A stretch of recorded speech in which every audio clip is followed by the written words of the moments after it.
Well, it looks like it's about 7, so we're going to go ahead and get started. Welcome to the Ames Public Library, both in person and virtually for this program, brought to you through a partnership between Ames Public Library and Ames History Museum. I'm Kathy Cooney. I'm an adult services librarian here at APL. Wow. The library's mission is to connect you to the world of ideas, which we do through diverse and inclusive resources and programming like tonight's event. For those of you here, this room has an induction loop for hearing aid users. You just need to switch your hearing aid to T. We also have a hearing assistance device we can lend you. I have it in the back if you would like. For those virtually, we've enabled live captioning. You just need to click the CC Live Transcript button in your menu and choose closed captioning. Today's session is being recorded and will be posted to the History Museum's YouTube after the event. And we will have time for questions at the end.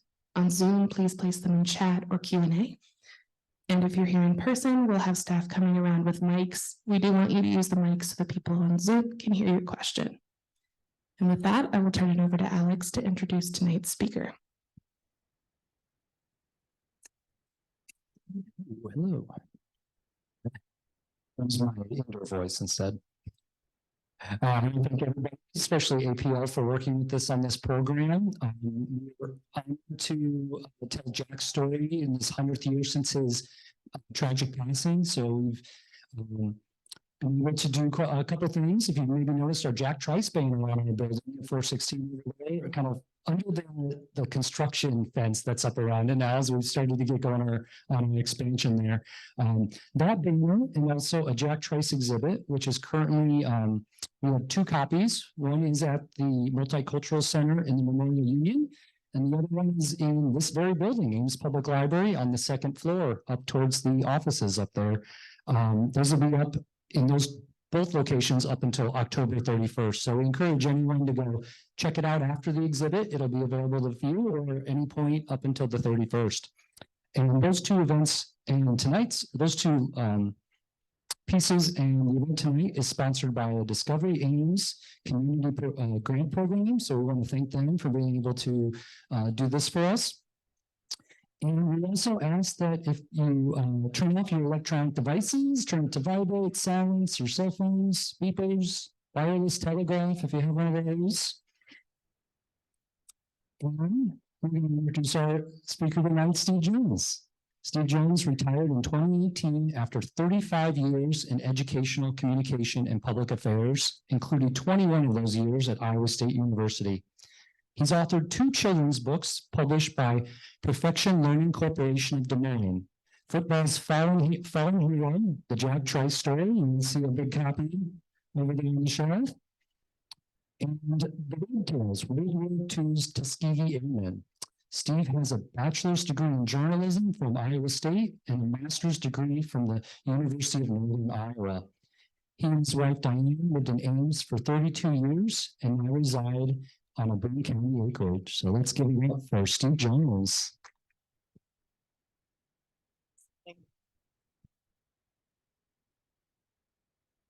Am I on? Can you hear me? You will be momentarily. Sorry. Right. Well, I'll speak loudly until we get that turned on. Yeah, well, longtime president, fix up the house. We found a little acreage a little farther away. There we go. And so we did that, but raised our 3 sons here in Ames, all Ames High grads, all Iowa State grads. In fact, when our youngest son was in middle school, his 2 older brothers were at Iowa State, so he had the distinction of going away to school the farthest over at Ames Middle School, so the youngest one. But thanks for coming tonight. Before we get started, I've got a little quiz. Actually, I have a couple prizes. Now, if you're a Trice researcher, don't spit out the answers. Okay, what was Jack Trice's academic major at Iowa State? I saw that hand back there. That is correct here. I've got a prize for you. I'll just put it right here. Yep. And then the second one Who did Jack Trice stop by and visit on his way to board the train for his trip to Minnesota? Any guesses? Well, you know that, Tom. Elise. No, but that's a good guess. Who did Jack Trice in 1923 go visit before he boarded the train to go up north? Yes. His wife. There you go. I have a pin up here for you too, Cora May. So why do I bring up those questions? And these are prizes from the 100th commemoration that the university just did. So grab those. So why do I mention those two things? Because Jack Trice, while he's known as a football player, and he was very good, there was certainly more to that. That's something that his cousin, first cousin twice removed, George Trice, always emphasizes. George was back here last week for festivities. He has the Jack Trice Legacy Foundation that he runs, and he bears a striking resemblance to Jack, the power of genes. And he has a passion for that, and a good person to run that organization. And as he says, we're not affiliated with the family, we are the family. So, all right, so let me thank the Ames History Museum and the folks at the library and you here tonight and anybody online. And Trice researchers, we have a couple of them here and elsewhere too. There's so much more new Trice information out there, new photos, little bits of information that just add to the body of knowledge for Jack Trice. So that's really exciting. So how did I get involved with Jack Trice? Well, I'll quickly say it was 1996, and talk of renaming the stadium had bubbled up again. The GSB candidate, one of them, Adam Gold, said, I'm going, one of my planks is to rename the stadium. Well, it started the whole thing again. You know, it would kind of ebb and flow over the years, the effort to rename the stadium for Jack Trice. And so I was working at the university at the time, in university relations, and I knew I'd be involved. So I started a folder of Jack Trice information, and I had this photo up there, a little 5x7 one of Jack Trice. And I'm sitting there looking at it, and my thought was, well, he looks like a nice guy. His head's kind of cocked, and he looks confident. This photo is actually a little been straightened up. If he move it a little bit, his head is really cocked. And I said, he just looks like a nice guy. Then I got looking at him closely, and I said, he really looks like an athlete. Big shoulders, long arms, length to his body, big hands. Also heard he had big feet. He was just a very muscular guy who, he looks like he might be thick, but I guess he was built like this. And I said, boy, he also looks like he's quite athletic. And it kind of came to a revelation that we know too little about him. So I decided, well, maybe I'll just try to write a book. I'd never done that before, you know, and I'm thinking something thin. Well, it turned out to be a great story for a young audience and a children's book. So that's how I got involved and have been speaking to groups and ever since, because I believe it was the first time kind of put the whole story together since Tom Emerson here wrote the story in 1957 that started the whole Jack Trice research effort. Okay, so who was Jack Trice? Born 1902 in Hiram, Ohio. He was 7 when his father died. He and his mother and father lived on out in the country. They moved into town, Ravenna, Ohio, because she couldn't run that by herself. His mother was one of those who really kind of had an influence on him, worked in a woolen factory. Everything that I could find was that she worked hard to raise Jack in a good way. He had a work ethic. He was just a well-rounded person. I believe he was in scouts. He had friends in a mostly white community, even though they were one of the few, if not the only blacks in the community. So he had a good existence there. But as he was getting ready to enter high school, his mother, Anna, had to make a bold decision. In Ravenna, he was way too sheltered. He didn't know what it was like to be an adult African-American in the World War I era. He just wasn't subjected to prejudice and segregation in that community. So she decided to send him to an aunt and uncle in Cleveland to go to high school. I don't think he was real happy about it from what I could read, but he started his high school years at East Tech High School there in Cleveland. There's still an East Tech. It's just a newer building on the same grounds. So even though we're trying to show that there was more to Jack Trice than his just being a football player, he was indeed a gifted athlete. The picture on the left from ninth grade football, you see a boy. On the right, that's either his junior or senior year of track. You can see he is matured into a muscled, good-looking young man. But his best sport was football. His coach was Sam Williman at East Tech. He was an Ohio State University fellow, and he had just, oops, come on, there we go. He had just outstanding teams at East Tech. 1920, that was Trice's junior year, 10-0, just demolished opponents. Even I can figure out that they averaged 44.1 points a game on that. Postseason, they were invited out to Everett, Washington to play a team out there in what would be called the unofficial high school national championship. So they took trains out there 3 days out. There were some social events like banquets for the team. Now, in a segregated era, Jack Trice couldn't go, but Williman set him up social events with some of within the black community out there in the Everett, Washington area. They played the game. Everett won by a touchdown, but still had a tremendous season.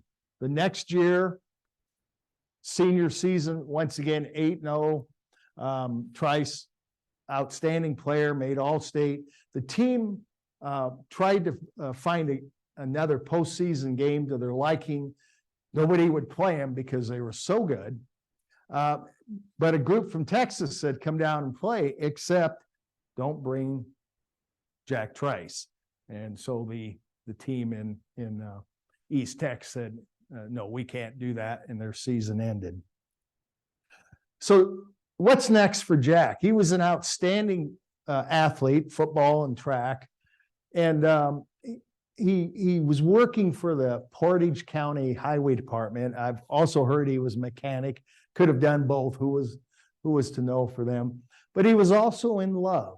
So here he is, had graduated from high school, trying to figure out his future. He had met this girl, Cora Mae Starlard, and sometimes her name is Starland, is printed as Starland, but her Cora Mae's daughter did indeed say it was Starlard, spelled it for me in the whole bit.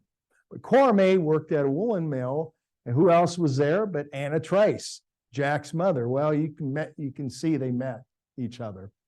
So Cora Mae, his petite girlfriend, born in 1907. Remember that date. Born in Denver, Colorado. Her mother, I think, has heritage from Jamaica.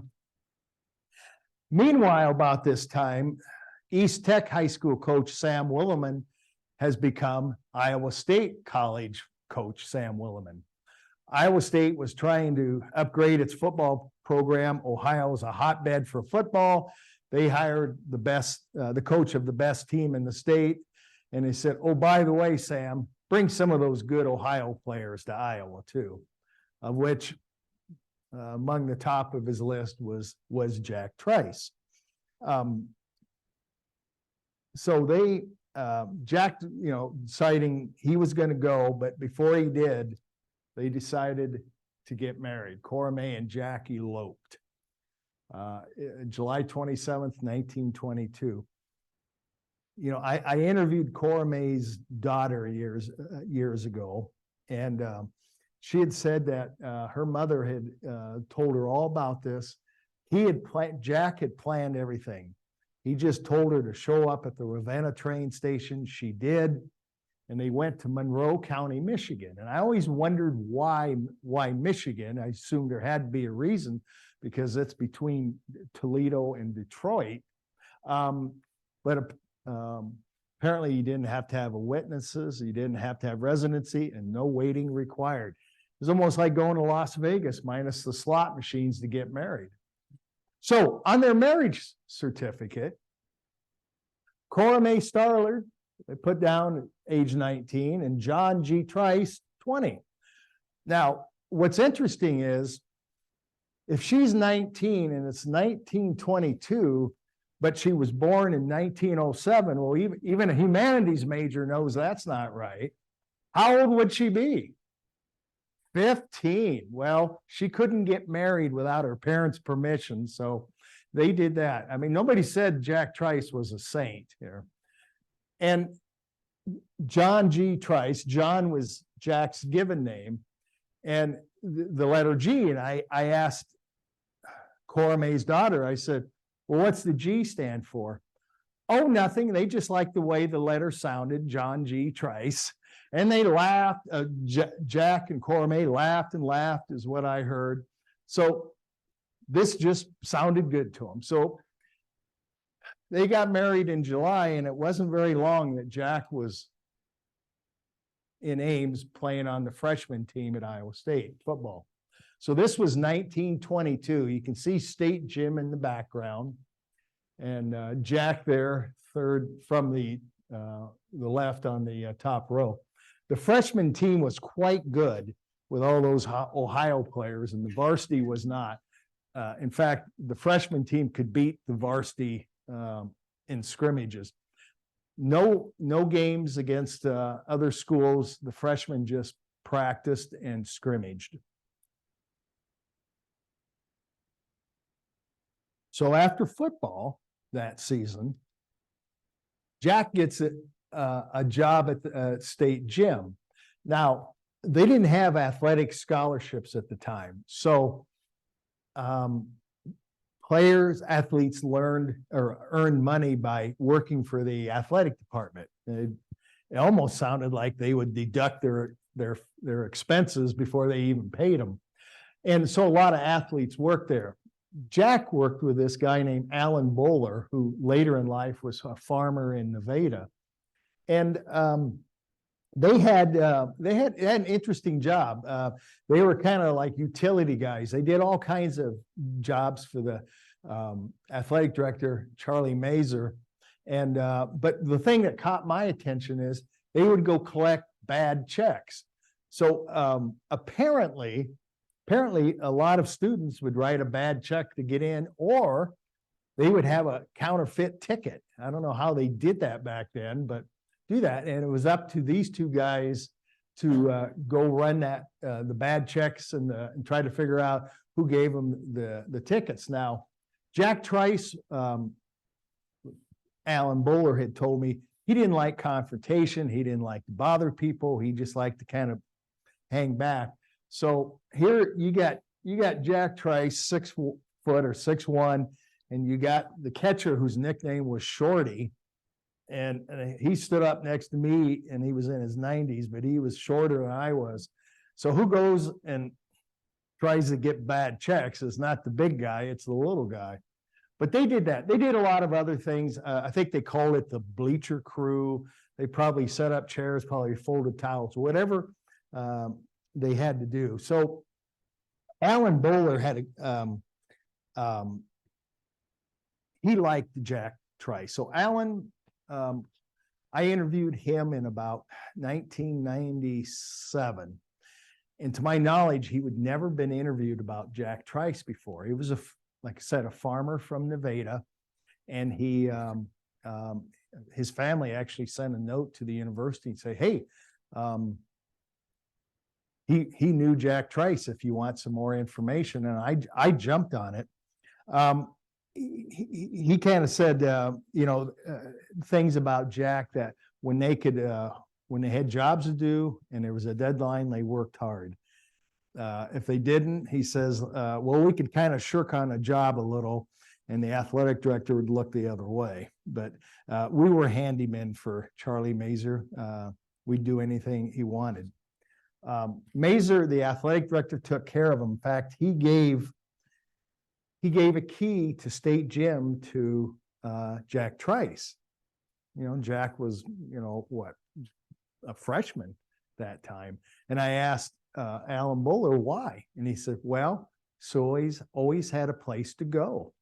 What it meant was at night, because there were so few Blacks on campus, Blacks in the community, he could always go into state gym, and there was always somebody there working at hours, and he wouldn't have to be alone if he needed to get out of his apartment, because he lived over here in the Octagon building. He worked there too. So he had this key, which figures into something later, and that sort of thing. Alan Bowler, before I move on, it was interesting for what he said. There was one time he was talking about how people thought of Jack Trice. And this is a quote, and that's why I'm reading it. Alan Bowler said, well, after they killed him, he got a lot of sympathy. He meant after Minnesota killed him. And I asked him, well, do you think Minnesota players were out to hurt him? And he said, yes, with no hesitation whatsoever. Alan said, and I quote him, it was set up, in my opinion. You'll never convince me that it wasn't that case. And this was 75 years after it happened, and he still had those firm beliefs. Then I asked him, do you think it's a good name, a good thing to name the stadium after Jack? And Alan said, yes, I do. And if you knew him as well as I did, you'd feel the same way. So Alan had a good feeling for Jack, and there's plenty more that he talked about. Here's something I just learned when actually in this room. Jack Trice was a fraternity member of Alpha Nu chapter of Alpha Phi Alpha. It was a Black fraternity from Drake and Iowa State. And here are some of the members, and it was in this room that my wife and I were here listening to Gloria talk, and I didn't know all this. Frederick Douglass Patterson. These are all people who went here at Iowa State at that time, and we're in this photo here. Frederick Douglass Patterson, future president of Tuskegee University, started the United Negro College Fund. His work was integral in getting the Tuskegee Airmen into the air down there. J.R. Otis, Alcorn State University. R.B. Atwood, future president of Kentucky State. These are the types of people that Jack Trice was hanging around with, and which, of course, leads to the question is, what would he have accomplished had he lived past age 21? He may not have had this brain power, but these were quite the role models. Another person up there, the one on the top and the left, Harold Tutt. He was a good friend of Jack and later Cora May, and I'll mention him again, Harold Tutt. Jack returns to Ohio for the summer, picks up his bride, they visit his mother, and then he come back to Ames, and they had a great time. You think about it, it's the first time this young couple was together. And he hadn't started football yet. They hadn't started classes, and they had a good time. They returned on right over here at the depot, or he came back August 6, 1923. Now, why would we know that exact date? Because when the train pulled up, there was all these people there, and there was all these decorations, and she was wondering what's going on here. You know, probably her first time out of Ohio as an older, a young adult. Well, the Warren G. Harding, President Warren G. Harding funeral train had just come through town on August 6th. And somewhere they would have crossed paths, I'm guessing, between like Nevada and Colo, somewhere in there. And all these people were still there. Apparently the train would go across and it'd come into a community and slow down so people could pay their respects and see it. So that was her first introduction to the Ames Depot, all this crowd there on August 6th, 1923. So they had a good time here. One evening, and Cora May's daughter told me this, they snuck into the pool and went skinny dipping. And I guess Cora May wasn't real sure about this, but they had a good time and laughed. And I said, well, you know, Jack had a key to the building. And Cora May's daughter said, oh, I always wondered how they got into there. Once again, I said, you know, Jack Trice was no saint. He was a human being. So football season, 1923. Here's 4 of the sophomores from East Tech, the Ames brothers on the far left, and then second from the right, Jack Trice and a guy named Spike Nave on the other side. You know, football was beginning, and you know there was a lot of expectations on this team. A first-year player on a team was this fellow from Tatanka, Iowa, named Bob Fisher. I was able to interview Robert back in the 90s. A lot of people did. He was kind of a character, and he enjoyed talking about Jack Trice. So I went there at length and took our oldest son, Dan, there, and spent about 90 minutes with him and recorded it. Had some great things to say, but he knew those 2 Ames. I think they may have even fraternity brothers, the guy on the left and then his brother 2 over. Robert knew them, so he got to know Jack a little bit. And it was interesting about Bob Fisher. He was a basketball and baseball player at Iowa State, and he wasn't very big, but he was really fast. And in 1923, Sam Williman had what I guess you could call perhaps the first spring football practice. It really wasn't a practice. It was more of a tryout, a cattle call. See, who are the athletes on campus and maybe could play football? Well, Bob Fisher made the mistake of beating the fastest football player on the team. So Williman said, you need to come out for football. And he said, I don't even know how to put on shoulder pads. Well, they taught him. So he joined the team, and he got to know Jack Trice a little bit. And they had some interesting stories there, where like he described Jack as big arms, big shoulders. He looked like the classic discus thrower, and he said, and he could run. And they enjoyed talking to each other. But then one day, early as the season was starting, you know, state gym was fairly new, and Jack is walking east, and Bob and his wife are going west along the sidewalk. I said Bob and his mother were going there, and Bob sees Jack coming, and he's getting ready to say hi, because we always talk and all this. And Jack just walks right by Bob without stopping, without saying anything, without looking him. And Bob wondered, what the heck? We always talked. And then it occurred to him, he turned around and yelled, Jack! And Jack turned around and they started talking, and they had a good visit. He introduced Jack to his mother and all this and that. Then Bob said, it occurred to me that he was giving me an out in case my mother did not want to talk to a black man. And so 75 years later, Bob told me, he said, that still bothers me, to think there was that kind of a distinction between the races. So Jack was that way. He wasn't going to push himself into situations where people didn't like him. And according to Alan Bowler, there were people who just didn't like him because he was black. I said, did anybody ever like pick a fight with him? And Alan laughed. Oh no, nobody's going to fight Jack Trice. But what he did say was they would ignore him.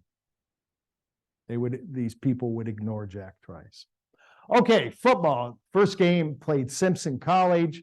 Close game. Jack Trice started and played in the line. Blocked the field goal. You can see that played well. But the next week, they've got to go to Minnesota. So the quality of the opponent is going way up. Minnesota is supposed to have one of their best teams in a while. Had an All-American halfback and huge line. So the team practices really hard Monday, Tuesday, and Wednesday. So Thursday, it's a little bit lighter practice, and then they're getting ready to go to Minnesota. So what I call the 6 days in October, which probably the 6 most defining days in Iowa State athletics. So after practice, there's a pep rally somewhere near State Gym. Coach Williman fires up the crowd because they're all excited to go to Minnesota. And Jack asked whichever coach he was with, before we go to the train depot, because they were going to Nevada, then taking the Rock Island line up north, can I stop at home, from campus to downtown up there? And they said, sure, but we've got to hurry. So years later, there was a letter that Cora May had written to the university where she describes that time. The night that he was leaving for Minnesota with his coach, he came to tell me goodbye. We kissed and hugged, and he told me that he would come back as soon as he could. So that's what she told the university. Now Cora May's daughter then told me, there was a little bit more to that. Jack comes up to I think it was the 3rd floor, and he comes in and surprises her. And she goes, Jack, what are you doing here? And he comes over, and you got to remember, he's big and she's little, and he just hugs her and holds her. And she goes, Jack, don't you have to catch a train? And he just kept holding her. He was just, and she was starting to get a little concerned. She goes, Jack, what's the matter? And then down below, come on, Jack, come on, we got to go. She said, Jack, the coach wants you. And he just held her and held her tight, didn't say anything. Come on, we got to go. And then finally he let go and probably said, I'll get back as soon as I can, and left. So she told, in years later, Cora May told her daughter, who said to me, she said, the daughter said that her mother just dwelled on the time when Jack left this incident. The daughter told me that Cora May started crying when she told this story years later. And her daughter said, it was like my mother was feeling Jack wasn't going to see, or it was like she had a feeling she wasn't going to see Jack again, like something was going to happen. And that was really the last time they communicated. So interesting. She, of course, cleaned it up a little before she told the university.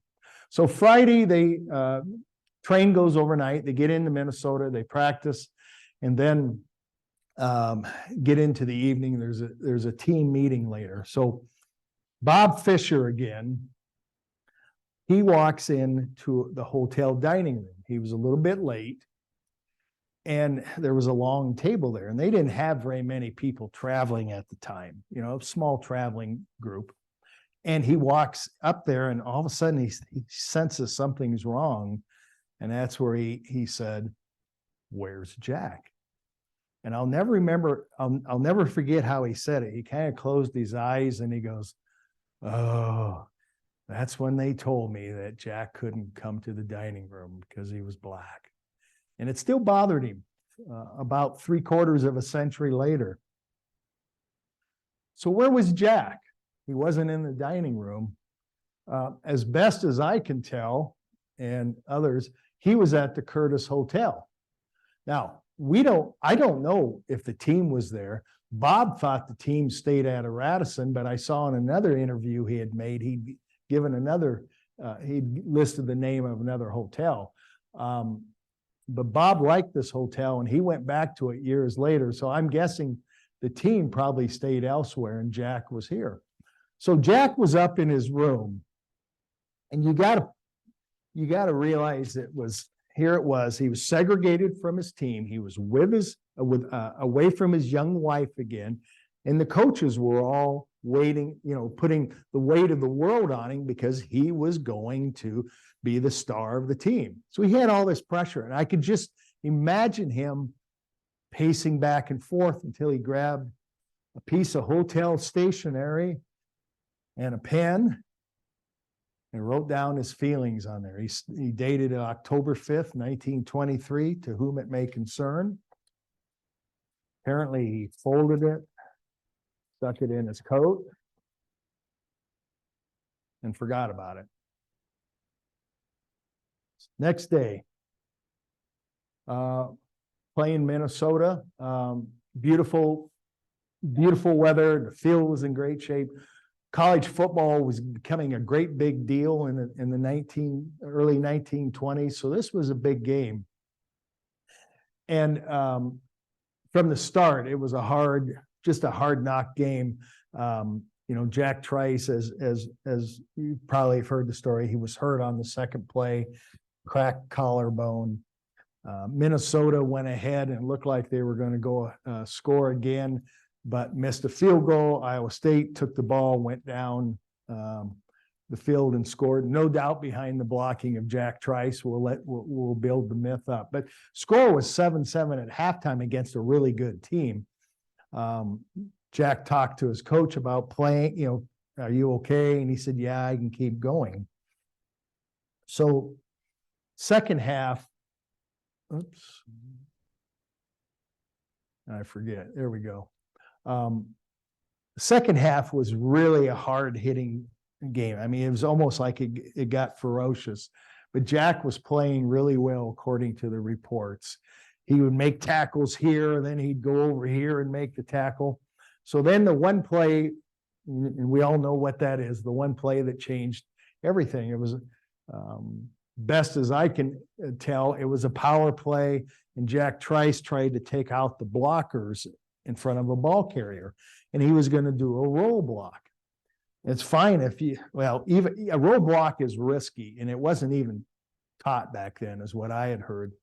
But you were supposed to land, your stomach down. He apparently landed with his stomach up, got trampled, stomped on, jumped on, whatever, fallen, and he was hurt. He was helped off the field. One of the guys he helped that helped him off was Harry Schmidt, a member of the team. He was taken to the University of Minnesota hospital, but was released to go home with his team, which in the meanwhile had lost a close game to a tough opponent by 3 points. So that night, the train came home, and the story says that he was in pain, lying on a straw mattress. Came home early in the morning of October 7th, and they put him immediately into the Iowa State Hospital on campus. And they called a stomach or internal specialist from Des Moines. It's Dr. Fay, who I believe was an Iowa State alumnus. And he came that night, and apparently on Sunday, he didn't look too bad, but really had deteriorated. Dr. Fay said he wasn't strong enough for surgery to withstand it. So they go into the the next day, Monday, October 8th. And this was a day where Cora May had been at his side. You know, she's all of 16 right now. So Cora May's by his side, and then she goes out to lunch at around noon. But when she's out there, her friend Harold Tutt, you know, the fraternity brother, comes and gets her and says, they need you back at the hospital right away. So she runs back into the hospital, walks into his room. They look at each other and she goes, hello, darling. But he doesn't say anything.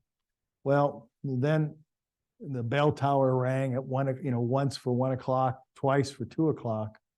Then at 3 o'clock, it rang 3 times, and that's when she knew Jack was gone. He had died from his injuries. So Cora is all of 16 and so upset she can't even, cry. They come and get his belongings, whoever they were, and all of a sudden this note was found and was given to President Pearson, and with the permission of Cora May, it was going to be read at this date. I think it's supposed to be October 9th. This his service on campus. He died on Monday. On Tuesday, they had a service. Classes were canceled. And so President Pearson then got the note, the one that Jack had written, and read it to everybody.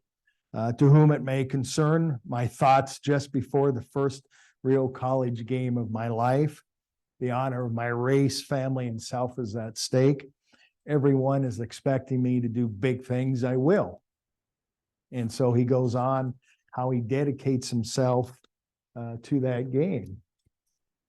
And of course, that is the note is what makes the Jack Trice story so poignant, and really showed how he dedicated himself to the game in honor of his race, his family, and even himself.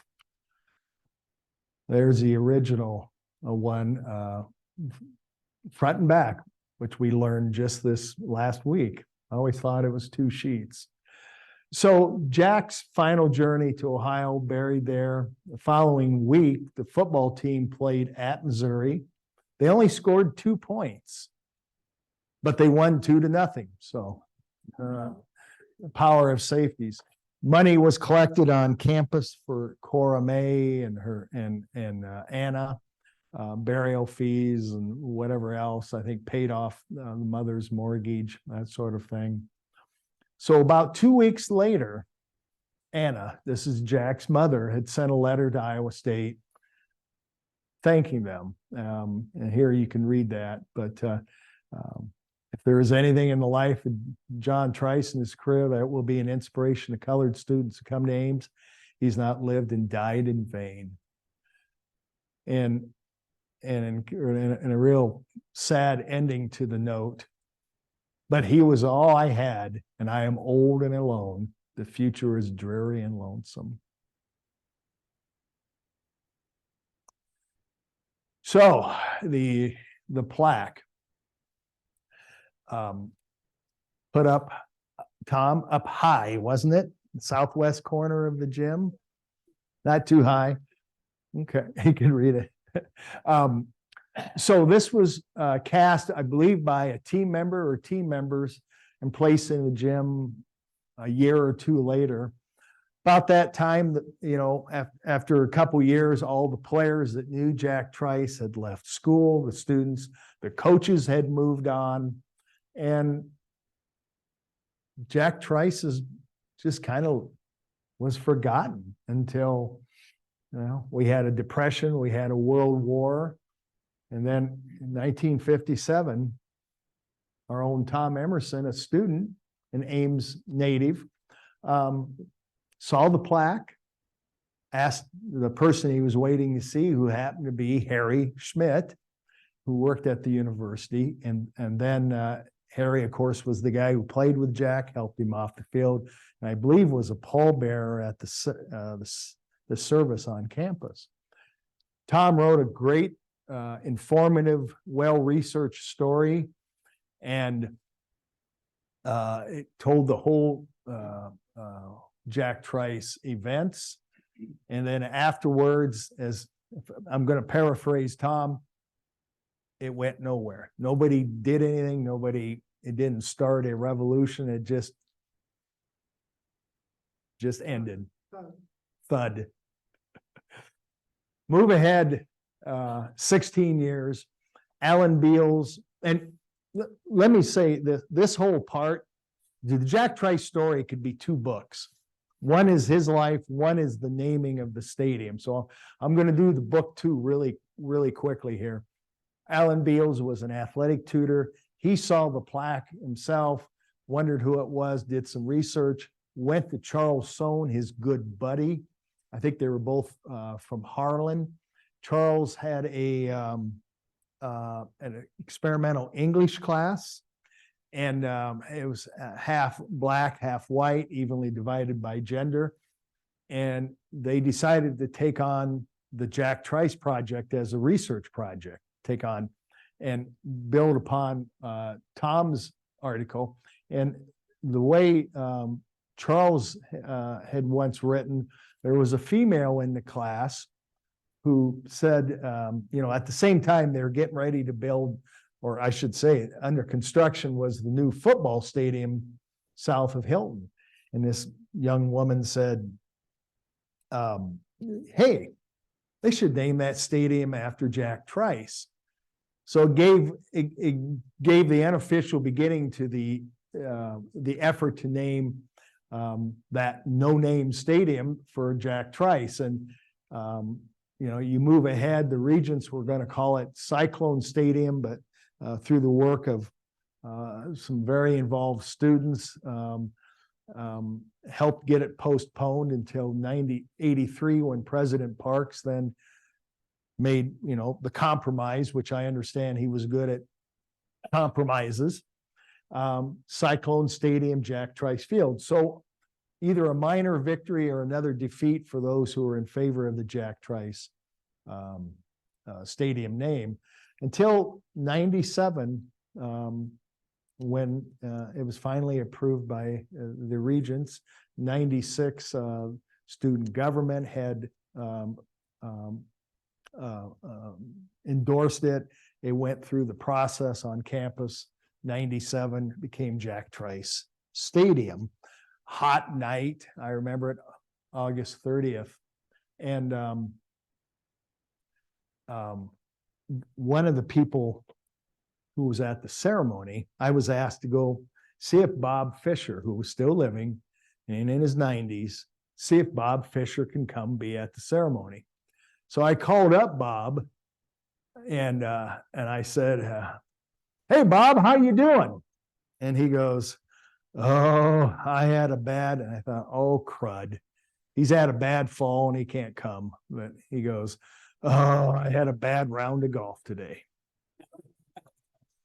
So at 90 some years old, so Bob came, and he looked really, he didn't have a speaking role, but he looked really emotional during that time. Of course, it was 90 some degrees. That could have been part of it.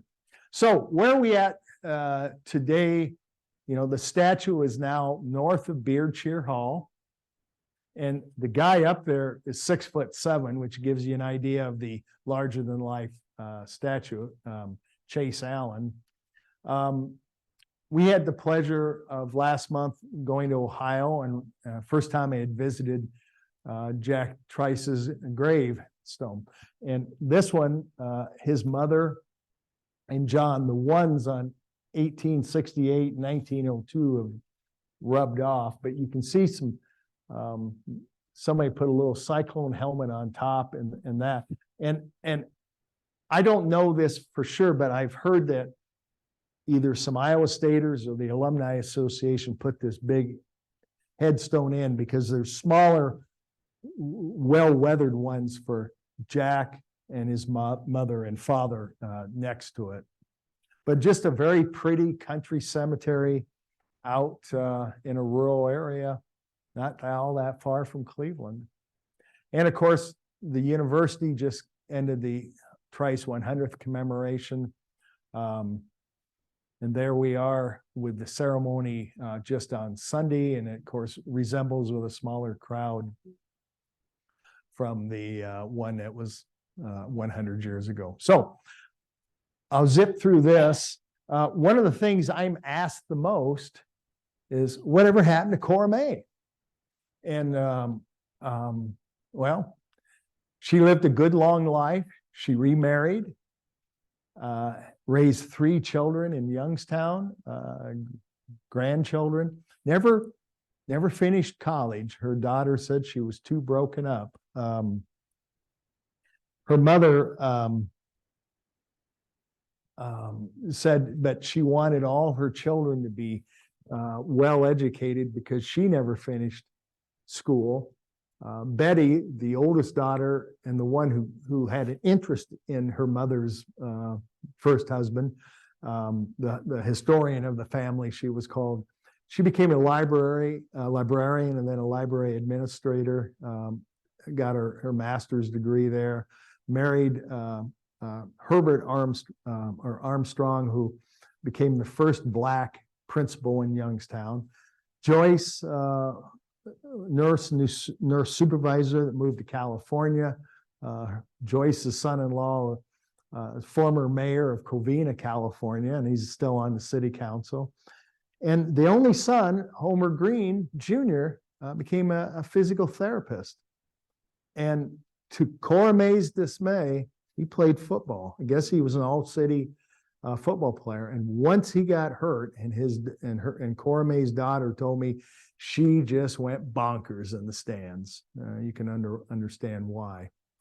So she lived a good long life. She came to Ames. It appears that she tried to go back to school in about 1924 or 5, but just couldn't finish because she's in a mid-decade census with an Ames address at a house that's owned by a Black family. So, and I've heard other things like that. So let's just consider that. But 1988, she came to campus. She visited Jack's statue, and she sent a really nice letter to the university, and that's the one where she was saying, the one about hello, darling, and said, Jack's passing was a great shock to me. He was my first love, and I have many beautiful memories of him and our short life together. But she never talked about him while she was married, for respect out of her husband. But later in life, she had a photo of Jack that we assumed the university sent to her, a framed photo that she had up. So she never lost that love for her first husband. And then she died 93 in California after a bad stroke. So in summation here, we're looking back at Jack Trice. He was indeed more than a football player, student, devoted son, husband, fraternity member, and he dedicated to helping others. There was a story once where he went around and picked up pencils. Nobody could figure out why he took our pencils, but then he goes over to the wall and sharpens them and hands them back. So he was always trying to help people. All righty. What questions, what do you want to discuss? What do you want to disagree about? So, yes, they're going to get you the microphone. I'll bring you the mic here, Roger. Here you are. I think you mentioned this, but I forgot. What stimulated you? How did you hook into this?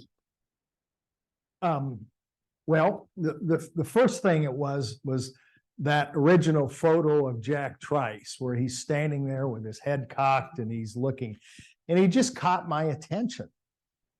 He looked like a nice guy, and he looked athletic, but we didn't know much about him.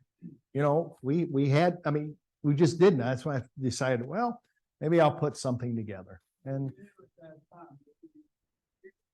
Somewhat famous. yes, because we certainly knew the story. The stadium at the time had the field named after him, Jack Trice Field at Cyclone Stadium. And the student government had restarted efforts to get the stadium named for Jack Trice. So we put it all together. And then all of a sudden I heard that Bob Fisher, who winters in Arizona, was back. I set up the interview and it was like, wow, this is good stuff. And I need to find more.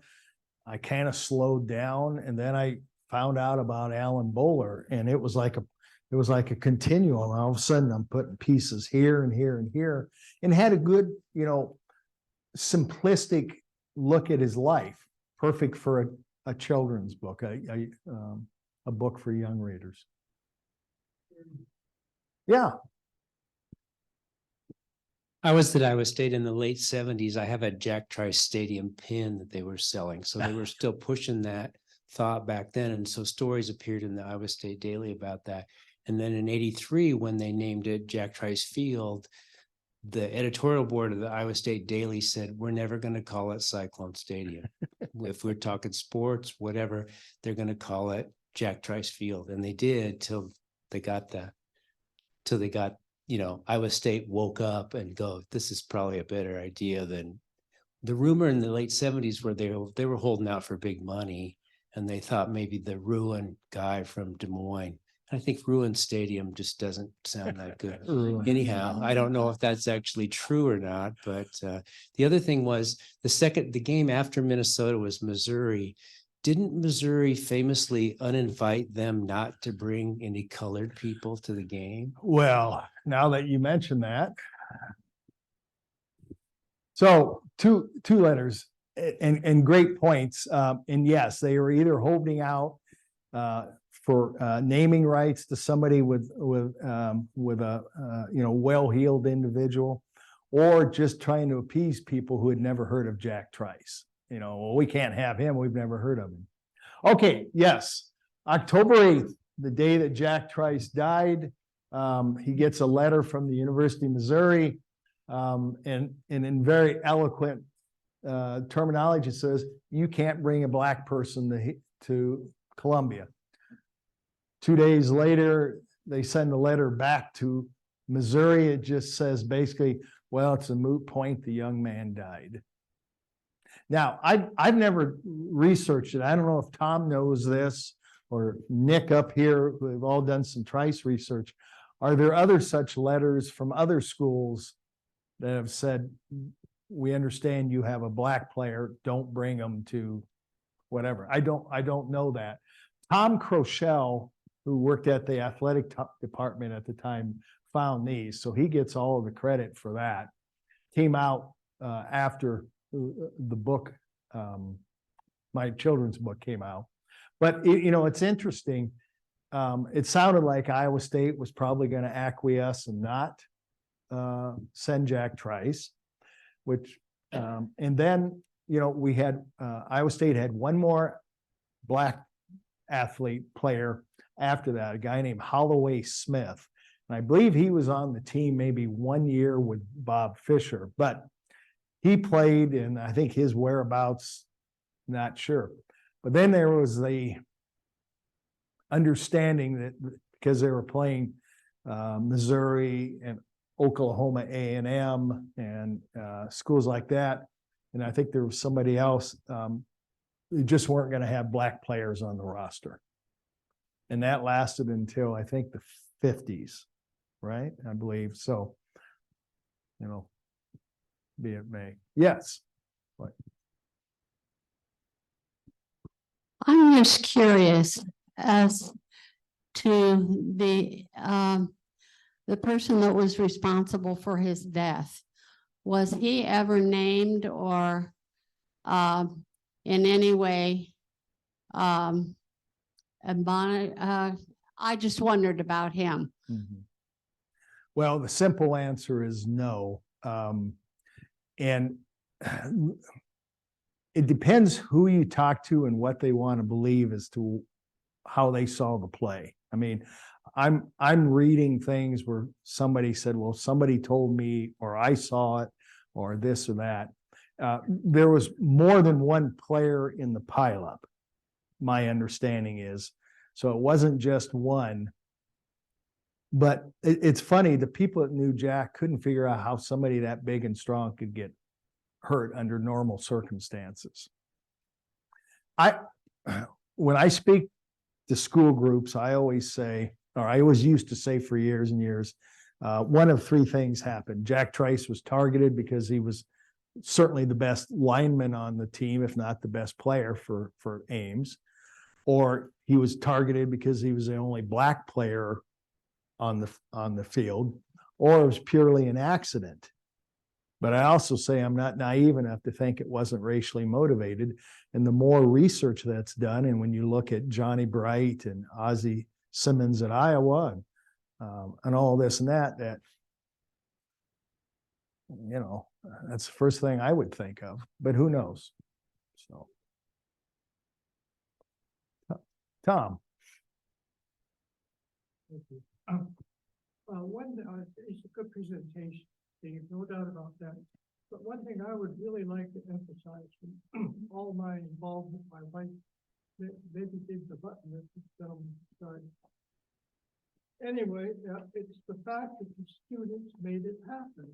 You know, this thing started in 1973 when they said, let's name the stadium after Jack Trice. And legions of students passed by. As you know, the university's just general strategy is the troublemaking class will go away, graduate, and will be all over with. And they wouldn't let it happen. And it lasted. There were three presidents of Iowa State. This is between 73 and 97. 3 athletic directors, approximately 25 GSB presidents, and approximately the same number of editors of the daily. And they never let it go. The students never let it go. And, you know, Iowa State was predominantly white. So it's just something that color apparently had little to do with as far as the students were concerned. Now, I've often wondered whether racism had much, I don't know for sure, but Minnesota had a big KKK organization. Ames hosted the KKK in 1924 with about 600 or 800 members and a crowd of around maybe 8,000 watching them burn 2 crosses. Yeah. So it still bothers me. The university's done a great job, but I just don't hear them giving enough credit to the students who made it happen. Would you agree? I would. But one thing you'll have to do is check out the latest edition of the Iowa Stater, which is the alumni magazine from Iowa State. And quite a bit of that story on Jack Trice is just what Tom was saying. Now, we might be,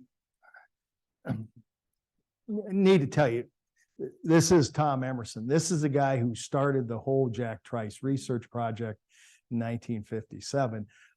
I wrote the alumni story, and a lot of it, and talked to Tom at length about it, a lot of it is about the students, because I think it was Nick Bertelson said, oh, it's almost like a movie within a movie or 2 movies, because it is. We have the history of Jack Trice, and then we have this whole movement, a daisy chain of daily editors and GSB presidents who kept it alive. One thing I learned from that is there was an occasional nudge for some of these by like faculty members, like Tom. He made sure that this stayed in the forefront of people's minds. And you have as much.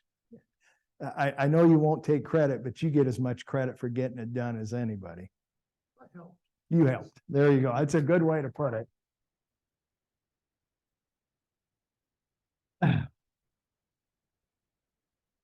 Any other questions?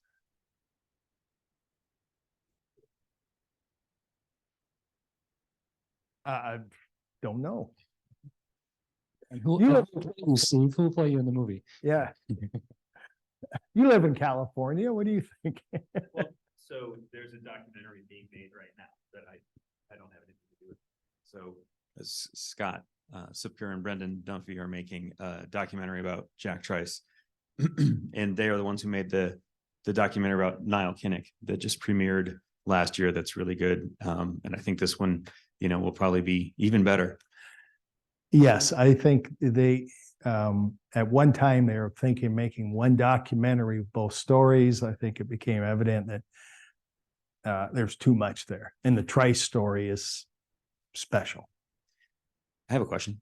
All Can you right. talk a little bit about the timing of the naming of the stadium, 1997, the naming of Cat Hall, first Black athletic director at Iowa State, et cetera? Do any of those things factor in to the timing? Well, that's an interesting question. And to be honest with you, even though I worked at the university at that time, I don't know. So the question was, there was a group, the September 29th movement, I think, of there was a non-traditional student, Milton McGriff, who African-American, and he and some active students, interested students, mostly students of color, were complaining about the Carrie Chapman Cat name. Apparently, she used disparaging terms for different groups, including Blacks, to try to get the 20th Amendment, the suffrage movement, allowing women to vote in 1920s. So there was that ongoing battle, and some people think the stadium name was just done to appease that group, or at least others. I don't know the answer. That's for the scholars. I'm just a journalism major who can tell stories. But people have discussed it at length because, and I don't know the answer, and I'm not qualified to make a thought. Tom, you? Well, I don't know for sure either, but it certainly looked like there was enough pressure being exerted, and in some cases, apparently some roughhousing or violence, but I'm not able to really say specifically what. So I do think the pressure had mounted on President Jischke to do something, and he did. My question has always been hypothetical. Suppose President Jischke or any of the other people had gone ahead with the Jack Trice Stadium issue 5 years earlier. If that had happened when the September 29th movement got started, they could point to, well, there's George Washington Carver and there's Jack Trice Stadium. And that may not have actually made them say, oh, you're right, goodbye. But it certainly would have weakened their argument that Iowa State was somehow prejudiced.